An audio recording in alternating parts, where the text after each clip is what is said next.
The snow was falling hard in Chicago, burying the massive front yard of the estate in a thick sheet of white.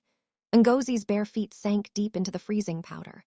The sharp bite of the cold against her toes was the first real thing she had felt in exactly 2 years. She didn't have a coat. She wore only a thin white silk nightgown that clung to her dark skin, whipping violently in the harsh winter wind. She hugged her arms around her chest, her teeth chattering so hard they ached. Just a few more steps. The giant iron gates loomed ahead, tall and black against the dark night sky. They were locked, of course. They were always locked. But Ngozi just wanted to touch the cold metal. She just wanted to look out at the empty street on the other side and pretend, for one single second, that she could open them and walk away. Her breathing came out in ragged, white puffs. Her legs were going numb. "Pee, please," she whispered to herself, forcing her frozen legs to take another step through the knee-high snow. Just to the gate. Suddenly, bright yellow headlights cut through the falling snow, blinding her. Tires crunched loudly against the icy road outside the property. A sleek, black SUV pulled up right to the other side of the iron bars. Ngozi froze in her tracks, her heart slamming against her ribs like a trapped bird. The heavy iron gates began to hum, sliding open slowly to let the vehicle inside. Ngozi stumbled backward, her numb feet failing her. She fell hard into the snow, the icy wetness soaking right through her thin nightgown. The SUV didn't even park properly. It stopped right in the middle of the driveway. The driver's side door swung open, and Park Jin-woo stepped out into the blizzard. He didn't wear a heavy winter coat, just a tailored black suit that cost more than Ngozi's life was worth. His black hair was pushed back, and his dark eyes locked onto her instantly. They were completely empty, devoid of any warmth or shock. He just looked at her like a man looking at a problem he had to fix. "What the fuck are you doing outside, Ngozi?" His voice wasn't loud. It didn't have to be. It cut right through the howling wind, deep and terrifyingly calm. Ngozi scrambled backward in the snow, like a crab trying to escape a predator. Jin-woo, I just... He walked toward her slowly. The snow crunched under his expensive leather shoes. "It is 20 degrees out here. You are in a nightgown." "I needed air," she cried out, her voice cracking. "I just wanted to see the street. Please don't be mad, please." Jin-woo reached her in seconds. He didn't offer his hand to help her up. Instead, he grabbed her roughly by the upper arm and yanked her to her feet. Ngozi let out a small shriek of pain. His grip was like a steel trap. He pulled her flush against his hard chest, and she could smell his familiar scent, expensive cologne, stale cigarette smoke, and danger. "You want to see the street?" he asked, his voice a low rumble right next to her ear. "The street is where people die, Ngozi. Is that what you want? You want to end up in a ditch with a bullet in your head?" "And no, I just..." He didn't let her finish. He threw her over his shoulder like she weighed absolutely nothing. Ngozi gasped, pounding her small fists against his broad back, but it was like hitting a brick wall. He carried her up the long, snowy driveway, up the marble steps, and pushed open the massive oak front doors of the mansion. He stepped inside the warm, brightly lit foyer and kicked the heavy door shut behind him with a loud, echoing boom. The lock clicked into place, the final sound of her cage snapping shut. "Wait, before we see what Jin-woo does to her inside this golden cage, please leave a like if you are enjoying the story so far. It really helps the algorithm push more videos like this to you. Also, let me know in the comments where you are watching from. Now, listen closely. If you don't hit that subscribe button for the timeless K-Love membership on Gumroad or drop a tip on Buy Me a Coffee, since I am totally demonetized, Ngozi might never escape this freezing, lonely prison. Jin-woo will keep her locked in this house forever, and she will slowly lose her mind. Don't be the reason she loses her only hope. The links are right there in the description and the pinned comment. Go support the channel right now to save her. Jin-woo dropped Ngozi onto the expensive Persian rug in the center of the massive hallway. She landed on her hands and knees, shivering uncontrollably. The snow that clung to her hair and her silk nightgown began to melt instantly in the warm air of the house, leaving freezing puddles on the rich fabric beneath her. She wrapped her arms around herself, keeping her head down, too afraid to look up at his face. 2 of Jin-woo's guards, dressed in all black, stood near the grand staircase. They stared straight ahead, acting like they didn't see a thing. "Get out," Jin-woo ordered them without even turning his head. The guards bowed slightly and quickly disappeared down the hall, leaving Ngozi completely alone with her husband. The silence in the giant house was suffocating. The only sound was Ngozi's rapid, stuttering breaths and the ticking of the grand clock in the corner. Jin-woo slowly unbuttoned his suit jacket. He took it off and tossed it over the railing of the stairs. Then he rolled up the sleeves of his white dress shirt, revealing the dark, winding dragon tattoos that covered his forearms. He walked over to her and crouched down so his face was level with hers. He reached out and grabbed her chin, his large fingers digging into her soft jaw, forcing her to look him in the eyes. "Look at you," he said softly. "You're shaking like a stray dog. You could have frozen to death out there." "I can't breathe in here, Jin-woo," she sobbed, a single tear escaping and running down her cheek, landing on his thumb. "It's been 2 years. 2 years. I haven't seen the sky without looking through a W window. I haven't spoken to anyone but you and the guards. I'm going crazy. I'm a prisoner." Jin-woo's jaw tightened. The muscle in his cheek ticked. He hated when she cried, but he hated it even more when she questioned his rules. "You are my wife," he said, his voice dropping to a dangerous whisper. "Not a prisoner. Everything I do to keep you breathing. Do you understand that? My enemies are everywhere. The Lee family is tearing the city apart trying to find a weakness to use against me. You are my weakness, Ngozi." "I don't care about the Lee family," she yelled, finding a sudden, tiny spark of anger in her chest. She tried to pull her face away from his grip, but he held firm. "I don't care about your gang or your M-money or your wars. I just want to walk down the street. I want to go to a grocery store. I want to live." "Fuck what you want," he spat back, his eyes flashing with a dark, violent anger. He leaned in closer until she could feel the heat of his breath on her lips. "You think the real world gives a shit about what you want? If I let you walk out that door, you wouldn't last a day. They would snatch you off the street. They would torture you.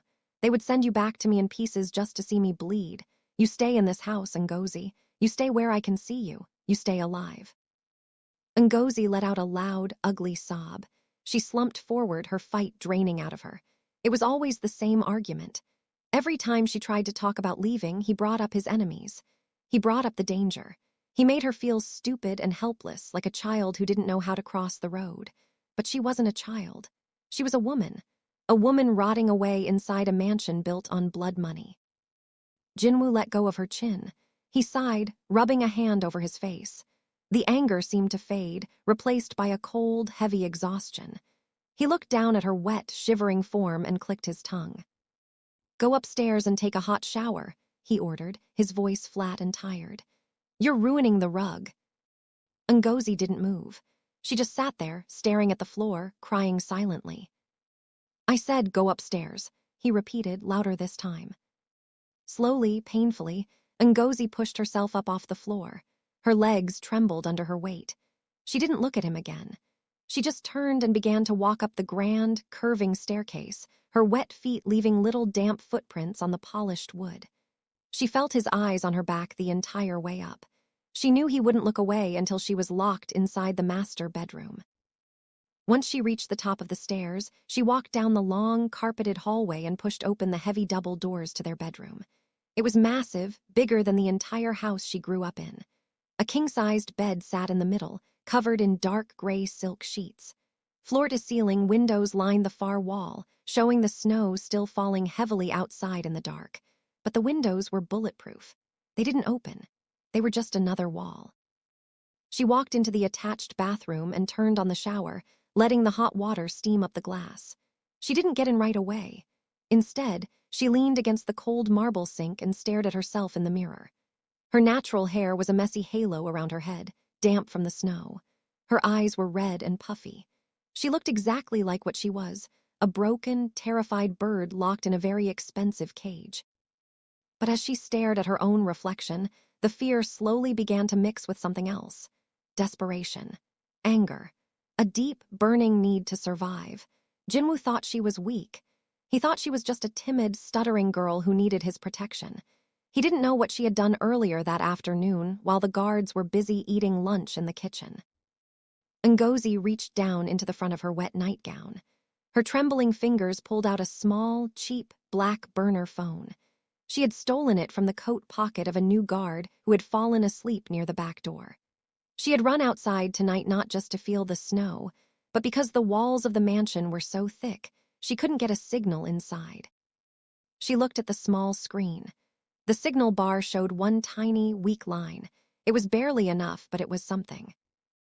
Her hands shook violently as she unlocked the screen. She didn't have any friends to call. She didn't have family that could help her. Jin-woo had paid off her parents years ago to look the other way. If she called the police, Jin-woo's men inside the department would intercept the call, and she would be punished. There was only one person in the entire city of Chicago who had the power to go against Park Jin-woo. There was only one man who hated her husband enough to tear this mansion to the ground. Jin-woo had left his private study unlocked once, 6 months ago. Ngozi had snuck in to find a book to read. Instead, she found a file on his desk. A file filled with names, locations, and phone numbers of the Lee family. She had stared at the top name for so long that she memorized the phone number by accident. Now, that accident was her only weapon. She took a deep breath, trying to steady her racing heart. She pressed the numbers on the keypad, one by one. Her thumb hovered over the green call button. If she did this, there was no going back. If Jin-woo found out, he wouldn't just lock her in the house. He might actually kill her. But looking at the bulletproof glass and feeling the suffocating heat of the bathroom, Ngozi realized she was already dead. She was just waiting to be buried. She pressed the green button and lifted the cheap plastic phone to her ear. It rang once, twice. The silence between the rings stretched out like hours. Just as she was about to hang up in a panic, the ringing stopped. There was a click. "Speak," a voice said on the other end. It was a man's voice. Deep, rough, and laced with a heavy, dangerous boredom. Ngozi squeezed her eyes shut. She forced her throat to open. Is this Lee Kang-dae?" There was a long pause on the other end of the line. The boredom vanished instantly, replaced by a sharp, lethal attention. "Who the fuck is asking?" My name is Ngozi," she whispered, looking nervously at the bathroom door. She kept her voice so low she could barely hear herself. I am Park Jin-woo's wife, and I need your help." Lee Kang-dae's voice sounded like thick rocks grinding together. He laughed, a short, mean sound that hurt Ngozi's ear through the cheap plastic speaker. "Park Jin-woo's wife? The ghost? The little secret he keeps locked up in that huge fucking house?" "Why, yes," Ngozi whispered, her hand shaking so badly she almost dropped the phone. "That is me. My name is Ngozi." "Why are you calling me Ngozi?" Kang-dae asked. His voice lost the laugh. It became very cold and very sharp. "Are you stupid? If your husband finds out you have my number, he will cut your hands off." "He is going to kill me anyway," she lied. Or maybe it was not a lie. She honestly did not know anymore. "I am dying in here. I cannot take it. I cannot breathe. I will help you." Kang-dae paused. Ngozi could hear a lighter click over the phone, followed by a deep breath. He was smoking a cigarette. "Help me do what? Bake a cake." "Help you hurt him," Ngozi said. The words tasted like dirty ash in her mouth, but she pushed them out. "I know things about him. I live in his house every single day. I see his men coming and going. I hear his phone calls late at night." "Jin-woo is a careful man," Kang-dae said slowly. "He is a smart bastard. He doesn't leave his business lying around for a fucking housewife to look at." "He has a safe," Ngozi said fast. Her heart beat so hard it actually hurt her chest. "In his private study, behind the big painting of the mountain. He leaves it open sometimes when he drinks too much whiskey. I have seen the black books inside. I have seen the lists of names and numbers." Silence fell on the line. Heavy, dark, dangerous silence. Ngozi held her breath.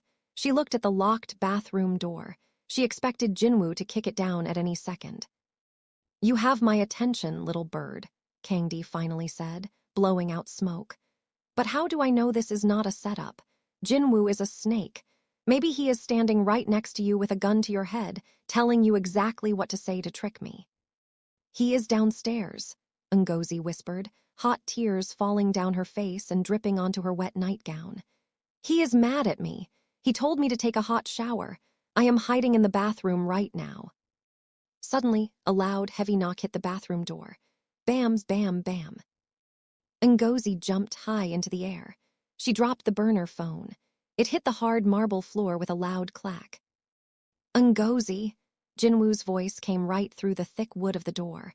It was deep, very angry, and totally calm. The water has been running for 10 minutes. Why are you not in the shower?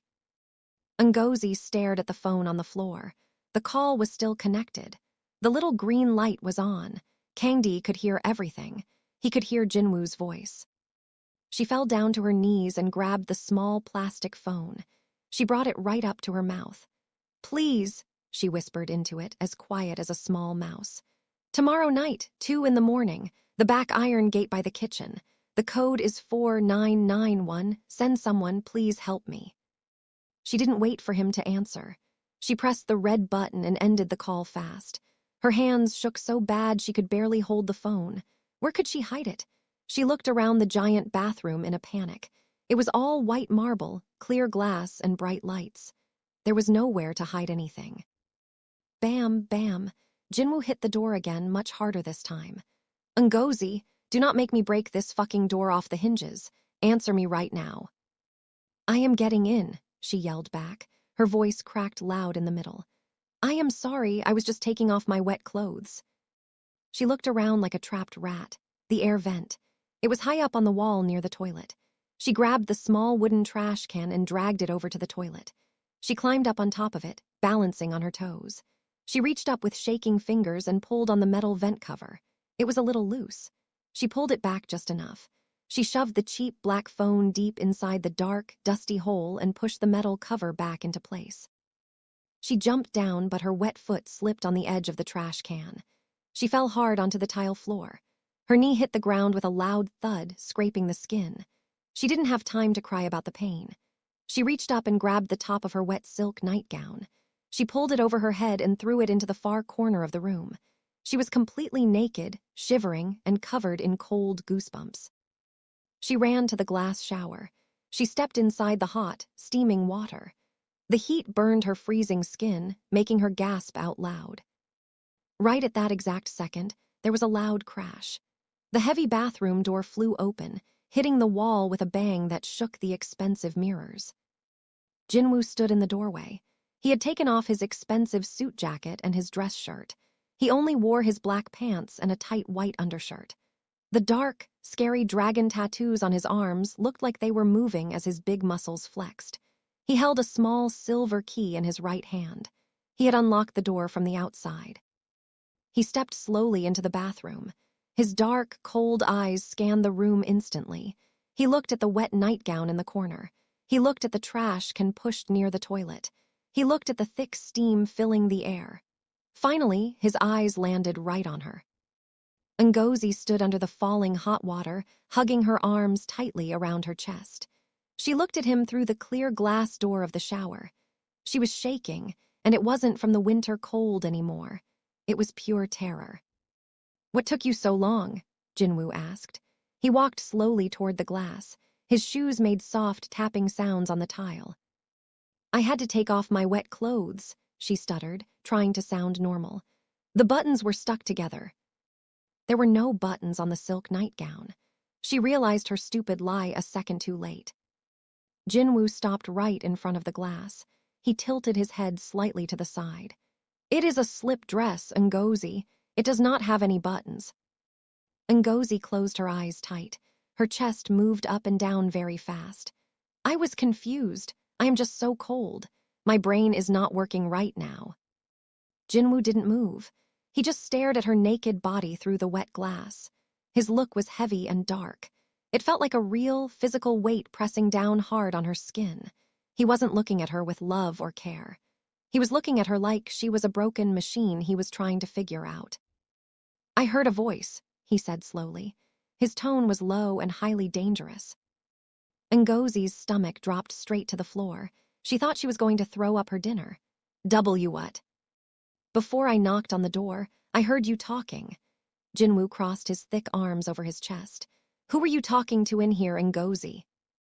"Nobody," she cried out. The hot water ran down her face, mixing perfectly with her salty tears. I swear, Jin-woo, nobody, I was just talking to myself. I do that sometimes, you know I do. I am locked inside this huge house all day long. I go crazy. I talk to the damn walls. Jin-woo stared right into her eyes. He was looking for a lie. He was an expert at finding lies. He killed grown men for lying to him. Ngozi forced herself to keep her eyes open and look back at him. She let all the fear show on her face. It wasn't hard to act scared. She was terrified he would kill her right there. Slowly, Jin-woo reached out a big hand and grabbed the metal handle of the shower door. He pulled it open. The colder air from the bathroom rushed in, hitting Ngozi's hot, wet skin and making her shiver again. He stepped right into the shower with her, still wearing his pants and his white undershirt. The hot water soaked him instantly.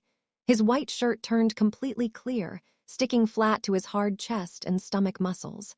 He didn't seem to care that he was getting wet. He walked right up to her, pushing her back until her spine hit the cold, wet marble wall. "You talk to the walls?" he asked softly, leaning his face down very close to hers. "What do you tell them?" "I tell them I want to go home," she whispered, her voice breaking into a tiny sob. Jin-woo raised his hand. He placed his large, rough palm flat against the tile wall right next to her head, trapping her in the corner. "This is your home. You do not have another home. Your parents took my money 2 years ago. They moved to Florida. They do not want you back. The only place for you in this whole fucking world is right here, with me." Ngozi squeezed her eyes shut. She hated him so much. She hated his smell of smoke and mint. She hated his deep, bossy voice. She hated that he owned every part of her. But she couldn't show her hate. If she fought him right now, he would look harder. He would search the bathroom. He would find the phone hidden in the vent. So she did the only thing she could do to stay alive. She gave up completely. She let out a loud, ugly sob and fell forward. She rested her wet forehead right against his hard chest. She wrapped her arms loosely around his waist. She acted like a broken, sad little wife who just needed her big, strong husband to hold her. "I am sorry," she cried loudly into his wet shirt. "I am sorry I went outside into the snow. I am sorry I act crazy. Please don't be mad at me anymore, Jin-woo. Please." She felt his big body go completely stiff like a board. Jin-woo did not like emotions. He did not know how to handle crying women. He only knew how to handle guns, violence, and drug money. When she cried like a baby, it always made him very uncomfortable and annoyed. For a long time, the only sound in the bathroom was the hot water hitting the floor and Ngozi's loud, fake crying. Finally, she felt his large hand land on the back of her head. His fingers tangled deep in her wet, curly hair. It wasn't a soft or loving touch. It was a heavy, controlling grip. "Stop crying," he ordered her, but his voice was a tiny bit softer this time. "You are giving me a fucking headache." He pulled her away from his chest. He looked down at her wet, messy face. He reached up with his thumb and wiped a tear away from her cheek. His thumb felt rough, like sandpaper scraping her soft skin. "Wash yourself," he said. He stepped backward out of the shower. His clothes were completely ruined, dripping wet water all over the expensive bathroom mat. "And come to bed right now. If you ever run outside into the snow again, I will lock you down in the basement in the dark. Do you understand me?" "Why, yes, I understand." He turned around and walked out of the bathroom. He didn't close the door behind him. Ngozi stood alone in the hot water, shaking violently. She grabbed the bar of white soap and started scrubbing her dark skin. She scrubbed so hard her skin turned red and raw. She wanted to wash his dirty touch off her body. She wanted to wash away his smell. She had done it. She had survived his test. He didn't know about the secret phone. He didn't know about Kang-dae. She just had to stay alive until tomorrow night. Tomorrow night at 2 a.m. The back gate. Freedom. She turned off the water. The sudden silence in the big bathroom was very loud. She grabbed a thick white towel and wrapped it tightly around her body. She picked up another smaller towel and wrapped it around her wet hair. She looked up at the metal air vent near the ceiling. It looked completely normal. Nobody would ever guess a phone was hiding inside there. She took a long, deep breath, trying to calm her racing heart down. She had to go out into the bedroom now. She had to lay in the exact same bed with the monster who owned her life and pretend everything was perfectly fine. She walked slowly out of the bathroom. The master bedroom was very dark. Only one small lamp was turned on next to the massive king-sized bed. Jin-woo was sitting right on the edge of the mattress. He had taken off his wet pants and shirt. He was wearing dry, dark gray sweatpants now, and he was completely shirtless. His broad back was facing her. She could clearly see the massive, ugly pink scar that ran all the way down his spine. Someone had tried to cut him in half with a long sword many years ago. He never talked about it, but the scar proved he was a man who lived with death. He held a short crystal glass in his hand. It was filled with dark brown whiskey and ice. He took a slow drink, not turning around to look at her. Ngozi stood by the bathroom door, holding her towel tight with both hands. She didn't know what to do. Should she get into the bed? Should she just stand there? She was always walking on broken glass around him. "Come here," he said out loud.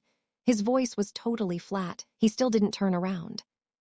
Ngozi's bare feet made no sound at all on the thick bedroom carpet as she walked slowly toward him. She stopped a few feet away from his broad back. He turned his head just a little bit. "Closer." She took 2 more small steps forward until she was standing right next to his leg. He reached out quickly and grabbed her thin wrist. His long fingers were freezing cold from holding the glass of ice. He pulled her hard forward until she was standing right between his open legs. Ngozi stared straight ahead at the wall over his head. She refused to look down at his face. "Look at me," he commanded her softly. She forced her brown eyes down. Jin-woo was looking up at her. His dark eyes were not empty and cold anymore. They were filled with something dark, heavy, and scary. Something that looked like deep hunger, but also looked like pure anger. He lifted his free hand and pulled the towel right off her head. Her wet, dark curls fell down fast around her cold shoulders. He ran his big hand up through her wet hair, his fingers scraping gently against her scalp. "You are so small," he murmured, looking at her neck. "So weak. Every time I look at you, I think about how easy it would be for a bad man to snap your neck in half." Ngozi swallowed hard, feeling a lump in her throat. "Then why don't you let me go? If I am so weak, if I am just a big problem for you." Jin-woo's hand stopped moving in her hair. His grip tightened just a little bit, enough to cause a tiny spark of sharp pain on her head. He pulled her face down closer to his mouth. "Because you belong to me," he whispered. His hot breath smelled like strong whiskey and mint. "And I keep what is mine, even if I have to lock it in a dark box and throw away the key. You are mine until the day you die, Ngozi. Never forget that." Ngozi dropped her eyes to the floor, her heart hammering against her ribs. She gave a small, jerky nod. She didn't trust her own voice to speak anymore. She just wanted this terrible moment to end. Jin-woo stared at the top of her head for a long time. The silence in the room was heavier than lead. Finally, he let go of her wrist. He turned his back to her and set his empty crystal glass down on the wooden nightstand. The ice cubes clinked loudly in the quiet room. "Get in the bed," he ordered her. Ngozi didn't hesitate. She dropped the white towel on the floor and quickly climbed into the massive king-sized bed. She pulled the thick, heavy gray silk sheets all the way up to her chin. She rolled onto her side, facing the big, bulletproof windows, putting her back to his side of the mattress. A few seconds later, she felt the mattress sink as Jin-woo climbed in behind her.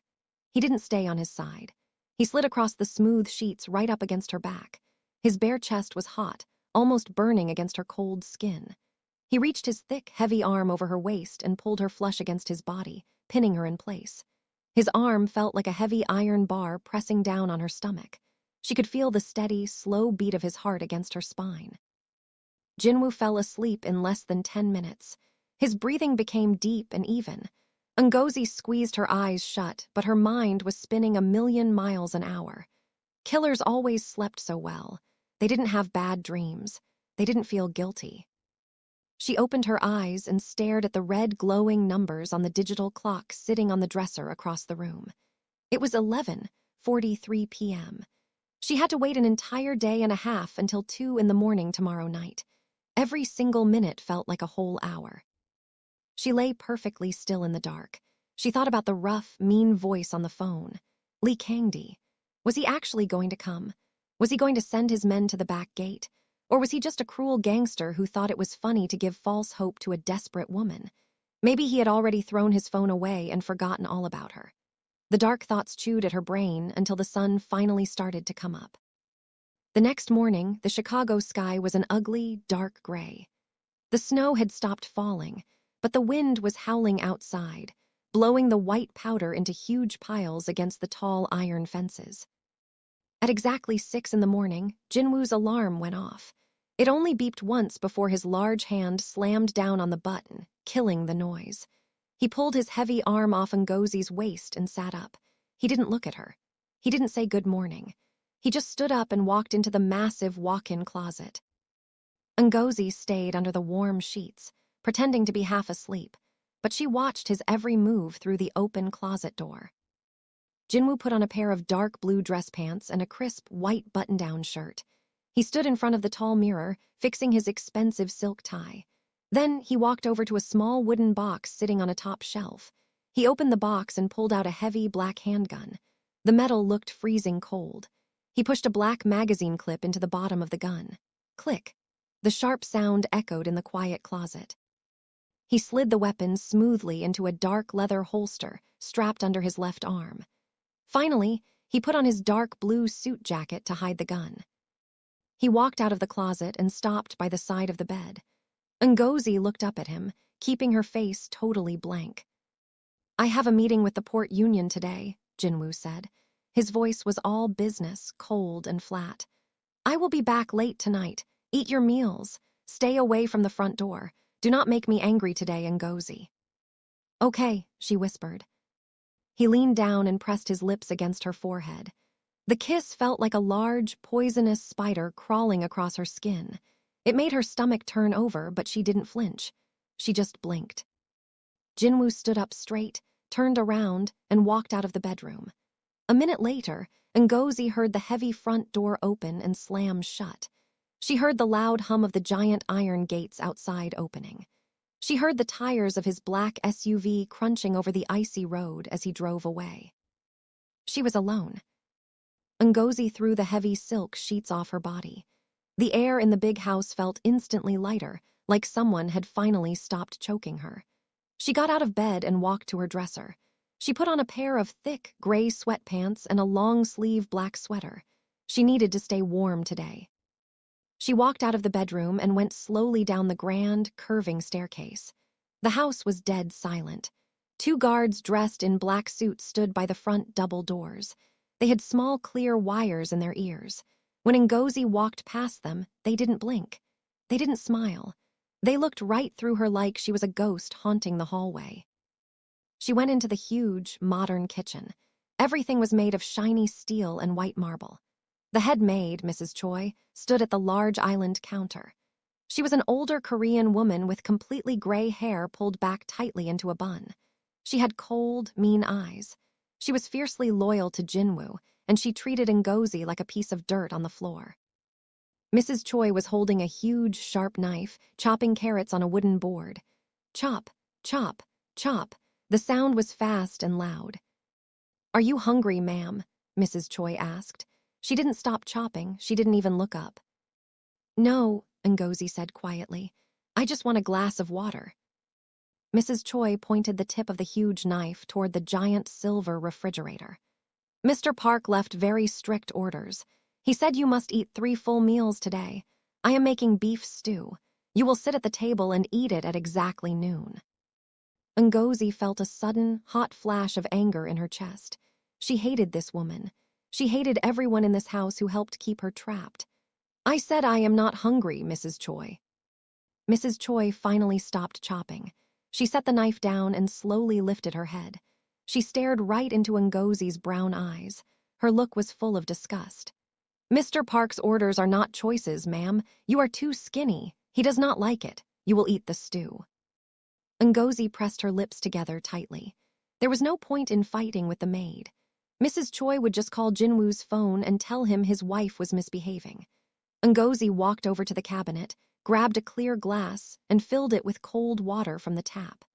She drank it fast, set the glass down hard on the counter, and walked out of the kitchen without saying another word. She spent the entire afternoon sitting on the floor of the master bathroom. She locked the door from the inside. She dragged the wooden trash can over to the toilet and stood on her tiptoes. She pulled the metal air vent cover back just an inch and reached her hand deep into the dark, dusty hole. Her fingers brushed against the cheap plastic of the burner phone. She let out a long, shaky breath. It was still there. Nobody had found it. She pushed the metal cover back into place and sat down on the cold tile floor, hugging her knees to her chest. She stared at the blank wall for 3 hours, just waiting for the sun to go down. In Chicago during the winter, the sun disappeared fast. By 5 in the evening, the sky outside the bulletproof windows was completely pitch black. The wind picked up again, hitting the thick glass with a low, scary moan. At 6 o'clock, Ngozi sat alone at the massive wooden dining room table. The table was long enough to fit 20 people, but she sat right at the very end, totally by herself. A guard stood silently in the dark corner of the room, watching her. Mrs. Choi set a large, steaming bowl of beef stew in front of her. Ngozi picked up the heavy silver spoon. She forced herself to eat. The food tasted like mud and ashes in her mouth, but she chewed and swallowed every single bite. She needed energy. She needed strength for tonight. If she had to run through the deep snow to reach Kang-dae's car, she could not pass out from being weak. The night dragged on like a slow, painful sickness. At 10 o'clock, the house was totally quiet. Jin-woo was still not home. This was a good sign. Sometimes his union meetings turned into late-night drinking sessions with other gang bosses, keeping him away until the next morning. At midnight, Ngozi sat on the edge of the big bed. She stared at the red numbers on the clock. 12:00 a.m., 2 hours left. She knew the guard's schedule by heart. She had spent 2 years watching them out of pure boredom. At midnight, the night shift took over. 4 guards walked the outside perimeter near the tall iron fences, freezing in the cold wind. Inside the house, the security was much lighter. There was only one guard stationed in the main front hallway, sitting in a chair, usually reading a magazine or playing on his phone. The kitchen and the back doors were completely empty. At 1 in the morning, Ngozi got up from the bed. It was time to get ready. She walked quietly into the massive closet. She needed shoes. Last night, her bare feet had almost fallen off from the freezing snow. She searched the bottom racks until she found a pair of simple, flat black boots. She pulled them on and zipped them up tight. Next, she found a heavy, long black winter coat hanging in the back. She put it on over her sweatpants and zipped it all the way up to her chin. She looked at herself in the tall mirror. She looked completely different from the fragile, crying girl in the thin silk nightgown yesterday. She looked like a woman who was ready to run for her life. She looked like a survivor. She stood frozen in the middle of the room, staring at the clock. 1:15 a.m. 1:30 a.m. 1:45 a.m. It was time. Ngozi walked to the heavy wooden doors of the master bedroom. She reached out and grabbed the brass handle. Her hand was shaking so badly it rattled against the metal. She took a deep breath, sucking the cold air into her lungs. She turned the handle slowly. Jin-woo spent thousands of dollars to make sure this house was perfect, so the heavy door hinges did not squeak at all. She pulled the door open just an inch and peeked out.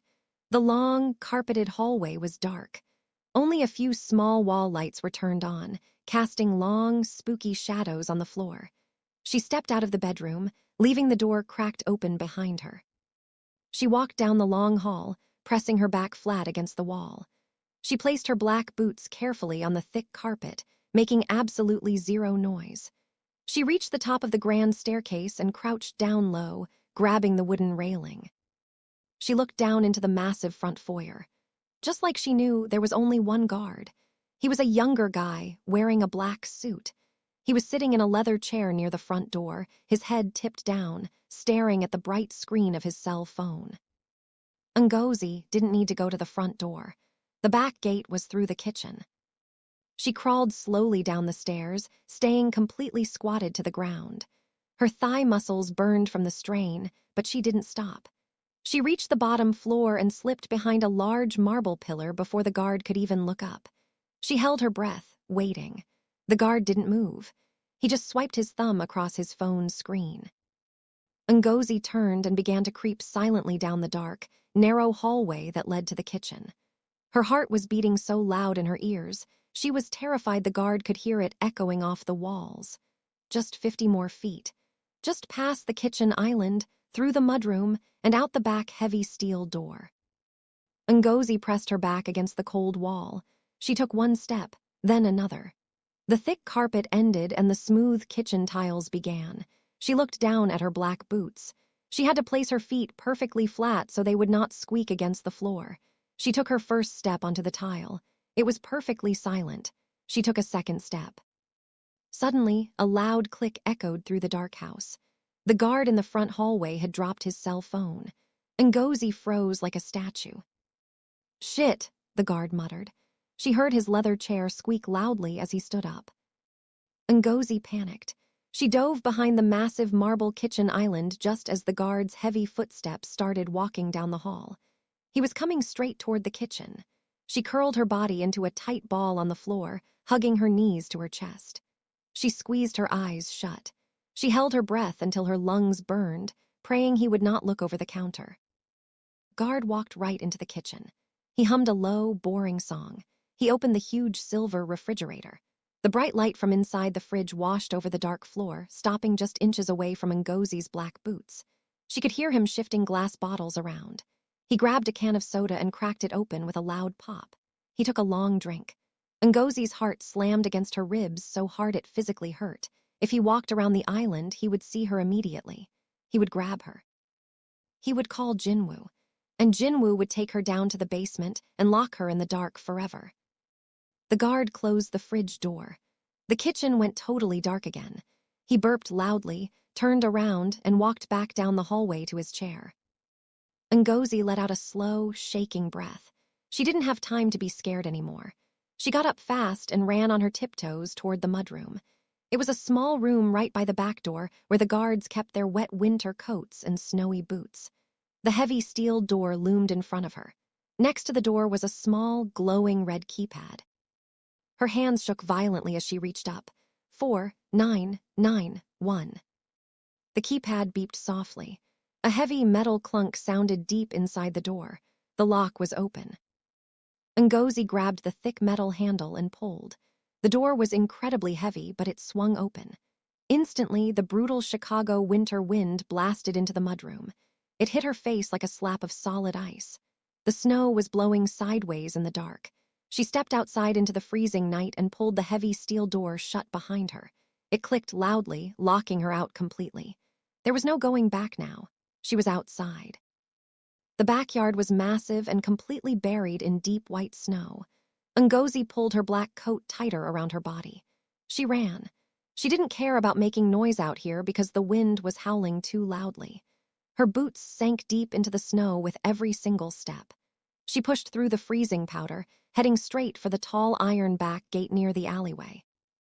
She reached the cold metal bars and grabbed them with both hands. She looked through the gate into the dark, empty alley. There was nothing. No cars, no men, just blowing snow and black shadows. She checked her bare wrist, forgetting she didn't wear a watch. She had to guess the time. It had to be almost 2 in the morning. "Please," she begged out loud, her teeth chattering so hard it hurt her jaw. "Please, God, let him come, please." 10 minutes passed, then 20. Ngozi's toes were going completely numb inside her boots. Her nose felt like it was going to break right off her face. The tears on her cheeks froze solid. Kang-dae was not coming. It was all a cruel joke. He probably laughed at her and went asleep in his warm bed. She was locked out of the house. In a few hours, the morning guards would find her frozen to death in the snow. Suddenly, a pair of dim yellow headlights turned the corner of the alley. They cut through the falling snow, moving very slowly. It wasn't a shiny black SUV like Jin-woo's men drove. It was a dark, beat-up van. The engine rumbled loudly, sounding rough and old. The van rolled to a stop right in front of the iron gate, just a few feet away from Ngozi. The headlights turned off. The heavy side door of the van slid open with a loud screech. 2 men stepped out into the blizzard. They wore dark winter coats and thick boots. One of them was huge, with a thick black beard and a scary white scar across his cheek. The other man was tall and skinny, holding a long black rifle perfectly still in his hands. The huge man walked right up to the iron bars. He looked down at Ngozi. He didn't look friendly at all. He looked like a killer who enjoyed his job. "You the wife?" he asked. His voice was rough and thick. "Why, yes," Ngozi stuttered, stepping back slightly from the scary man. "The boss said you got the code. Open the damn gate. It's fucking freezing out here." Ngozi quickly reached her shaking hand through the metal bars. She pressed the numbers on the outside keypad. 4991. The heavy iron gate hummed loudly and began to slide open. Before it was even open all the way, the huge man reached through the gap. He grabbed Ngozi by the front of her thick winter coat and yanked her forward violently. She stumbled over the deep snow, completely losing her balance. He didn't care. He dragged her toward the open door of the van like she was a bag of garbage. "Get in," he barked, throwing her inside.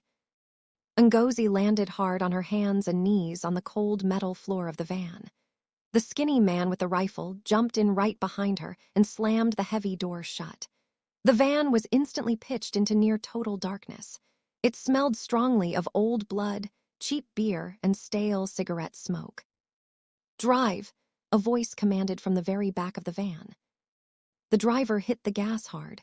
The van's tires spun on the ice for a second before catching, and they sped off down the dark alley, throwing Ngozi backward. She hit her back against a hard metal bench and gasped in pain. Slowly, her eyes adjusted to the dark. A small, yellow reading light flicked on in the back corner of the van. A man was sitting there. He wore a dark leather jacket over a black shirt. He had his legs crossed casually, and he was holding a lit cigarette between his fingers. He looked to be in his late 30s. His face was sharp and highly attractive, but it was ruined by a terrifying, empty look in his eyes. He didn't look angry like Jin-woo always did. He just looked completely bored by the fact that he could end her life in 1 second. This was Kang-dae. He took a slow drag of his cigarette. The cherry burned bright red, lighting up his face in the dark. He blew the smoke out slowly, watching it curl toward the ceiling of the dirty van. "Well, I'll be damned," Kang-dae said softly. His voice was exactly the same as it was on the phone, deep, rough, and totally calm. "Park Jin-woo's little ghost wife. You actually made it out." Ngozi pushed herself up into a sitting position on the floor. She rubbed her sore shoulder where she hit the bench. She looked at him, her heart beating so fast she felt dizzy. "You see came." Kang-dae laughed. It was a short, mean sound. "Of course I came. Jin-woo has been a huge pain in my ass for 3 years. He takes my territory, he kills my men, and he thinks he is the king of Chicago. If you can actually give me the key to his safe, then saving you is just good business." He leaned forward slightly, resting his elbows on his knees. He looked her up and down, examining her like a strange bug he found on the ground. "You don't look like much. Why the fuck does he keep you locked up? What's so special about you?" "And nothing," Ngozi whispered. She looked down at her dirty black boots. "I am nothing. He just likes to own things. He likes to control me. I was just a toy he put on a shelf." "Jin-woo is a sick bastard," Kang-dae agreed, taking another long drag of his cigarette. "But you must have some brains if you managed to call me from inside that fortress. So let's talk about our deal. I have you out. Now what do you know about that safe?" Ngozi swallowed hard. This was it. This was the moment she had to trade her husband's life for her own freedom. If she told Kang-dae what she knew, there would be a massive gang war. People would die. Jin-woo might die. But she remembered the cold look in Jin-woo's eyes when he trapped her in the shower. She remembered the 2 years of staring at the same exact walls, totally alone, feeling like she was already buried in a grave.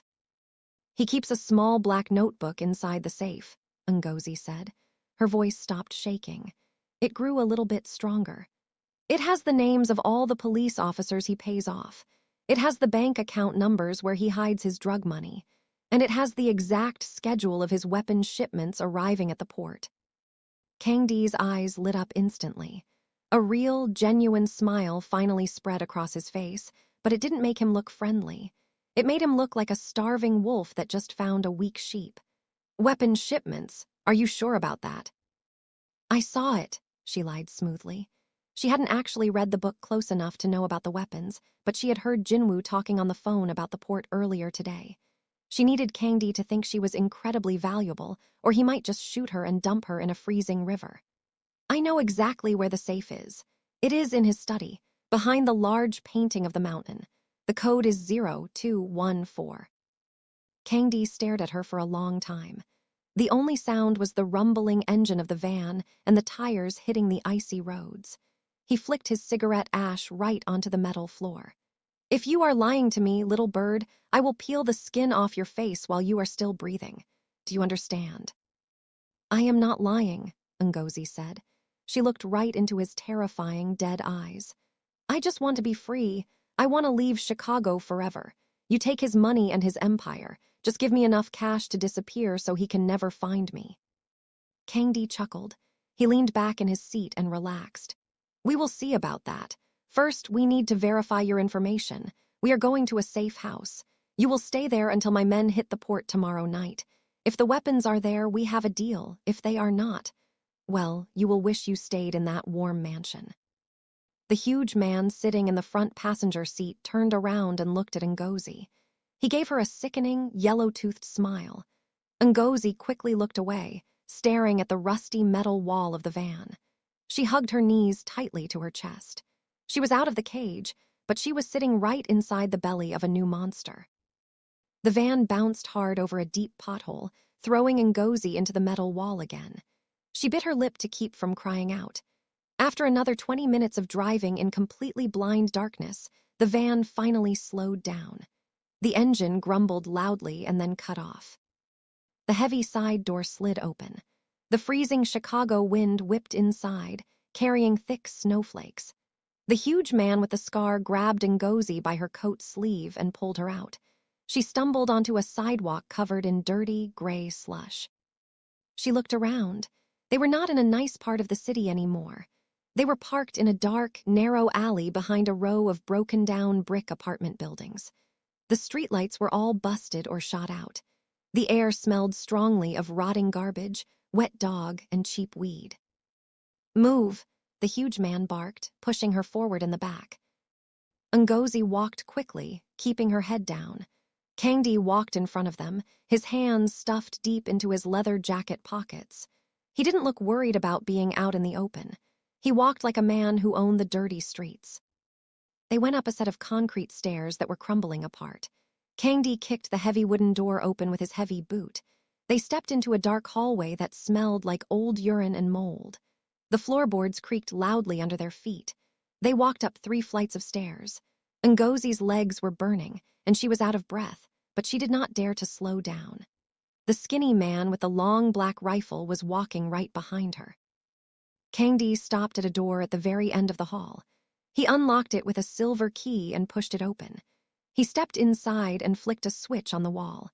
A single, bare yellow light bulb clicked on, hanging from a wire in the center of the ceiling. Get in, Kang-dae said, looking at Ngozi. Ngozi walked slowly into the room. It was tiny and disgusting. The wallpaper was peeling off in long, brown strips. There was a dirty, stained mattress lying flat on the bare wooden floor. No bed sheets, no blankets. In the corner, there was a small sink covered in brown rust and a toilet that looked like it had not been cleaned in 10 years. The only window in the room was covered with thick wooden boards nailed right into the wall. It was freezing inside. There was no heater. Kang-dae leaned against the doorframe. He pulled a fresh cigarette out of his pocket and lit it. Make yourself at home, he said smoothly. My guys will bring you some water and a cheap burger in a few hours. You are going to sit on that dirty bed, and you are going to stay very quiet. Okay, Ngozi whispered, wrapping her arms around her chest. Tomorrow night, I am taking 20 of my best men to the port, Kang-dae continued, blowing smoke into the cold room. We are going to open Jin-woo's shipping containers. If I find shiny new guns like you promised, I will come back here, hand you $10,000 in cash, and put you on a bus to wherever the fuck you want to go. Ngozi nodded quickly. She tried to make her face look completely honest. You will find them, I swear. Kang-dae's dead eyes stared at her for a long second. He didn't smile this time. But if I open those big metal boxes and I only find flat-screen TVs or cheap car parts, I am going to come back here. And I am going to let my giant friend with the scar have a lot of fun with you before we cut your throat and mail your head back to your husband in a cardboard box. Ngozi's blood ran completely cold. Her stomach twisted into a tight, painful knot. She felt like she was going to throw up. She had lied. She had no idea what was in those shipping containers. Jin-woo moved a lot of illegal things. It could be drugs. It could be money. It could be totally legal electronics used to cover his tracks.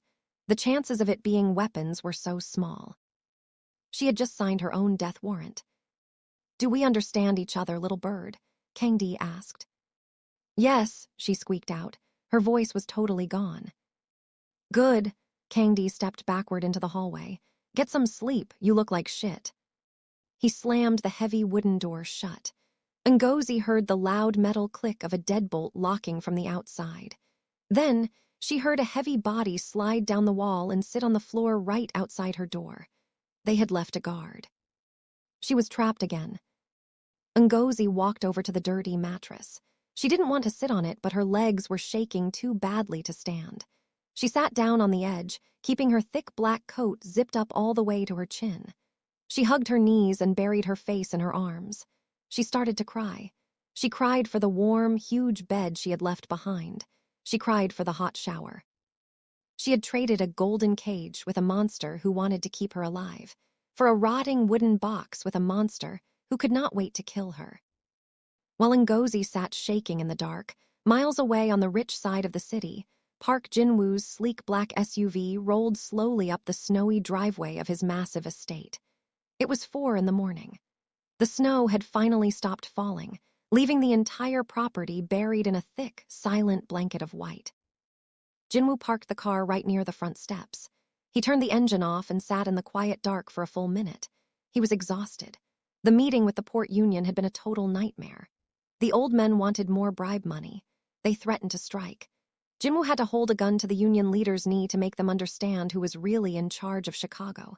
He had drank too much whiskey, smoked too many cigarettes, and his head was pounding with a dull, heavy ache. All he wanted to do was take a hot shower, crawl into his massive bed, and pull Ngozi's soft, warm body against his chest. He hated how much he needed her to sleep.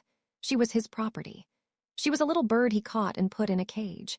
But over the last 2 years, he had grown addicted to the smell of her skin and the quiet sound of her breathing. He opened the car door and stepped out into the freezing air. He walked up the marble steps and unlocked the heavy front doors. He stepped inside the brightly lit foyer. He took off his expensive suit jacket and threw it over the stair railing. He loosened his silk tie and undid the top 2 buttons of his white shirt. The young guard in the black suit jumped out of his leather chair immediately. He bowed deeply. "Welcome home, boss." Jin-woo didn't even look at him. "Is the house quiet?" he asked, his voice rough and tired. "Yes, boss, totally quiet," the guard answered quickly. "Nothing to report." Jin-woo nodded once and walked up the grand staircase. His heavy shoes made slow, steady thuds on the carpet. He reached the master bedroom doors and pushed them open. The room was mostly dark, just the small lamp glowing on the nightstand. He walked into the bathroom first. He turned on the hot water in the shower. He took off his watch and set it on the marble counter. Then, he walked back into the bedroom to strip off his clothes. He looked at the huge king-sized bed. It was perfectly made. The heavy gray silk sheets were pulled up tight. The pillows were perfectly smooth. Jin-woo stopped dead in his tracks. The dull headache in his brain vanished instantly, replaced by a sharp, ringing alarm. Ngozi was not in the bed. He looked over at the big, bulletproof windows. The thick curtains were pulled open. She wasn't standing there. He looked at the walk-in closet. The light was off. The door was open. It was completely empty. "Ngozi," he called out. His voice was not loud, but it held a dangerous edge. No answer. Only the sound of the hot water running in the bathroom. Jin-woo walked quickly to the closet. He reached up and flipped the light switch. He scanned the racks of expensive clothes he bought for her. He noticed immediately that a heavy black winter coat was missing. He looked down at the shoe rack.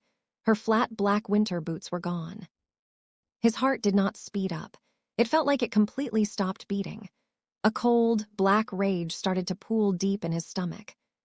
He turned around and walked out of the bedroom. He didn't run. He walked with heavy, purposeful steps. He reached the top of the stairs and looked down at the young guard in the foyer. The guard was sitting back in his chair, looking at his phone again. "Hey," Jin-woo said. His voice echoed loud like a gunshot in the silent house. The guard jumped up, looking terrified. "Why, yes, boss." "Where is my wife?" The guard looked totally confused. He blinked rapidly.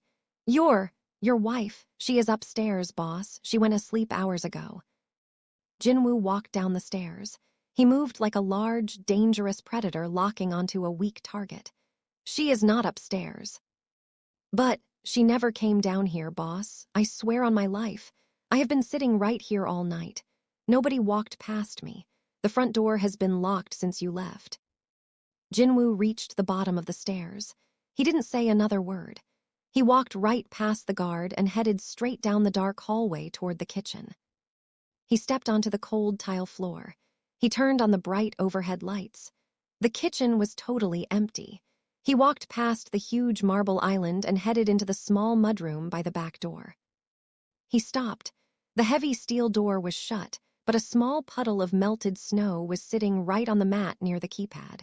Someone had opened the door from the inside. Jin-woo stared at the puddle.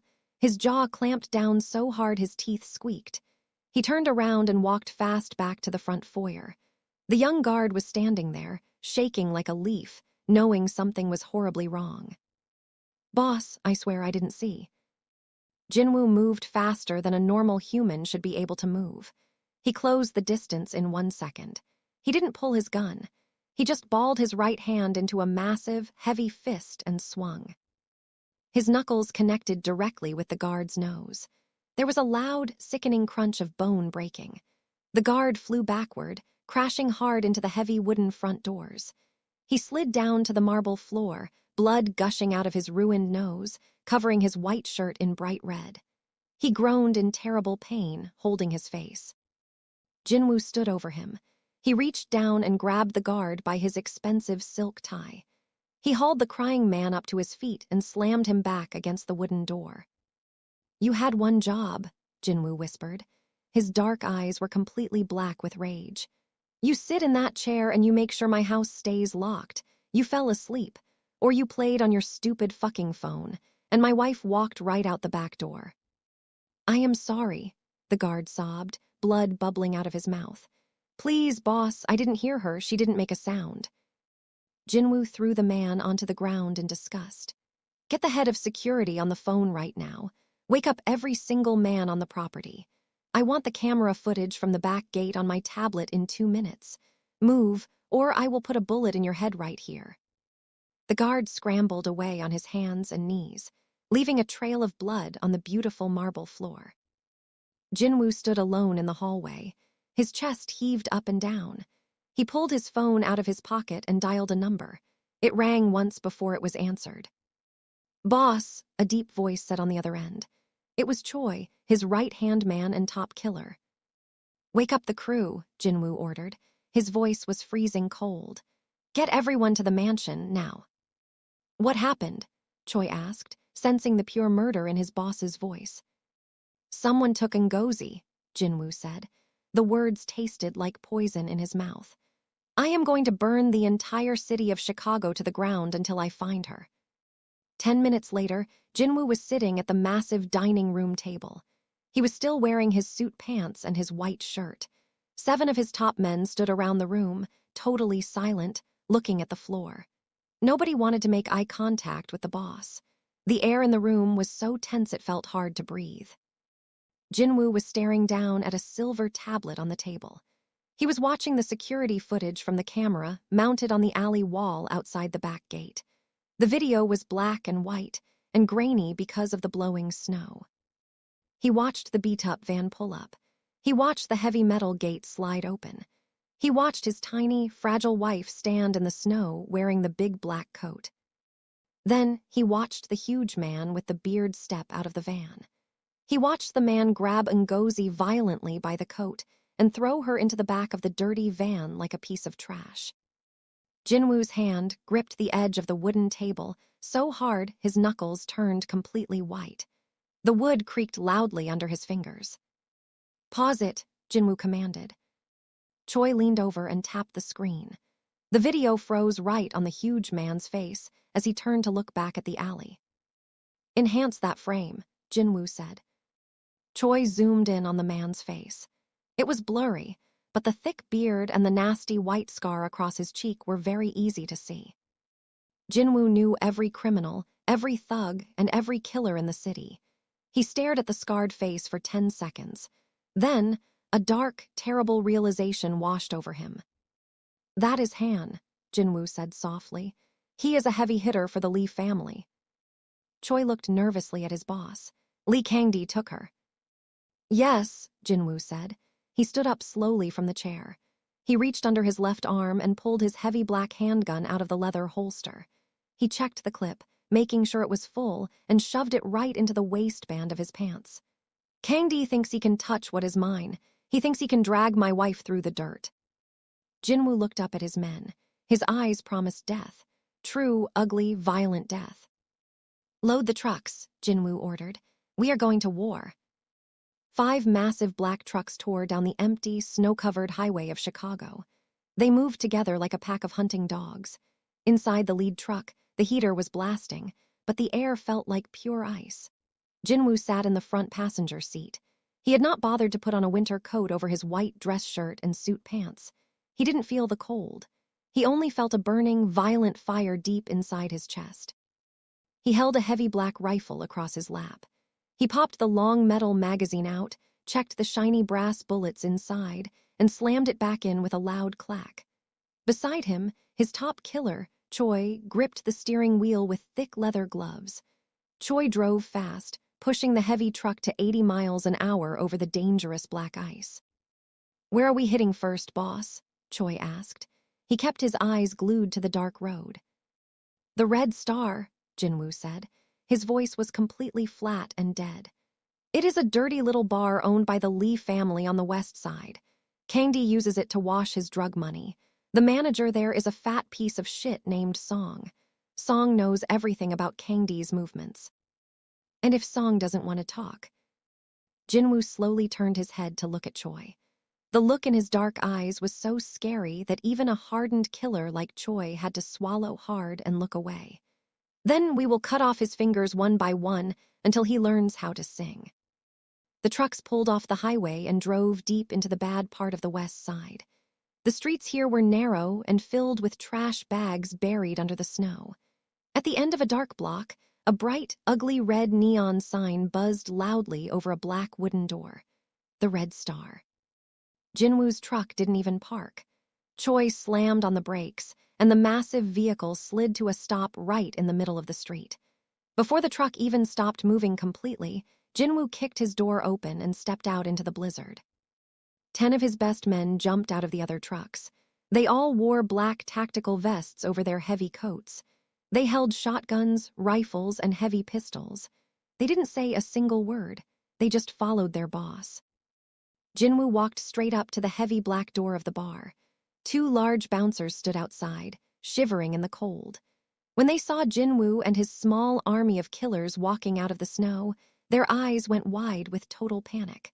One bouncer reached inside his coat for a gun. Jin-woo didn't even slow down. He raised his rifle with one hand and smashed the hard plastic stock directly into the bouncer's face. The man's nose exploded in a spray of blood, and he dropped to the icy sidewalk like a heavy sack of dirt. The second bouncer put his hands high in the air and backed away, shaking with fear. Jin-woo lifted his heavy leather boot and kicked the wooden door right near the lock. The door burst open, the wood splintering loudly. He stepped inside the dim, smoky bar. The music was playing loud. About 20 people were sitting at dirty tables, drinking cheap beer. Behind the long wooden bar stood Song, a fat, sweating man wearing a tight yellow shirt. "Nobody move," Choi yelled at the top of his lungs, racking his shotgun with a loud, terrifying sound. "If you are not in the Lee family, get the fuck on the floor and put your hands on your head. Right now." The regular customers screamed. Chairs fell over as people dropped to the dirty floor, covering their heads, crying and begging. 3 men sitting in a dark corner booth didn't get on the floor. They were Lee family soldiers. They jumped up and pulled their guns out. Jin-woo didn't blink. He raised his rifle and pulled the trigger. The loud bang of the gun going off inside the small room was deafening. The bullets ripped through the air, hitting the 3 men before they could even aim. They crashed backward into the wall, sliding down into a bloody heap on the floor. The bar went completely silent, except for the loud ringing in everyone's ears and the sound of a woman crying on the floor. Song, the fat manager, was frozen behind the bar. His eyes were wide with pure terror. He dropped a glass on the floor, and it shattered into 100 pieces. Jin-woo walked slowly across the room. His shoes crunched over peanut shells and broken glass. He stopped right in front of the bar. He looked across the wood at Song. "Park Jin-woo," Song stuttered, his fat chin shaking. "Are you crazy? You just started a fucking war. You broke the city treaty." "Fuck the treaty," Jin-woo said softly. He reached over the bar, grabbed Song by the collar of his yellow shirt, and yanked him hard.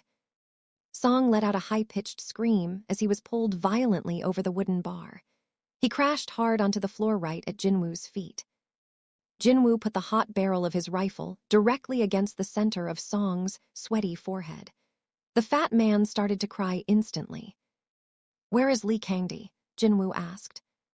"I don't know," Song sobbed, putting his hands up to protect his face.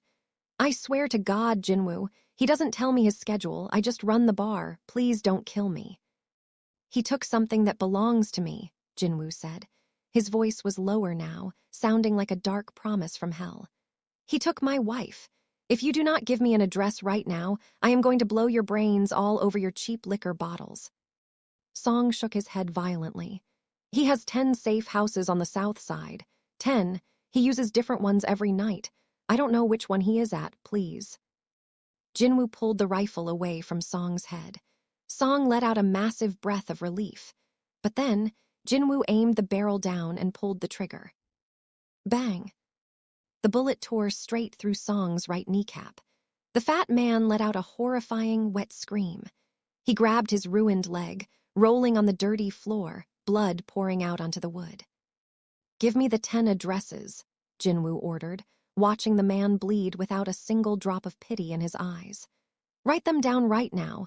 Choi, get him a pen and paper. If he passes out before he finishes writing, shoot his other knee." Jin-woo turned his back on the screaming man. He looked at his bloody watch. It was 6 in the morning. Every second that ticked by was another second Ngozi was alone in the dark with those animals.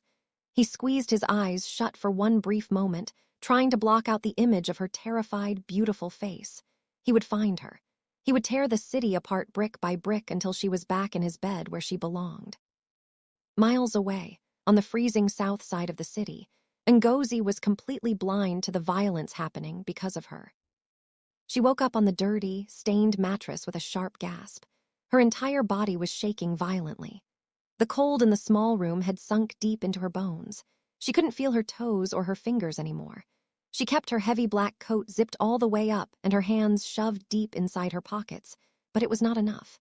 The air blowing through the cracks in the boarded-up window was like sharp knives against her dark skin.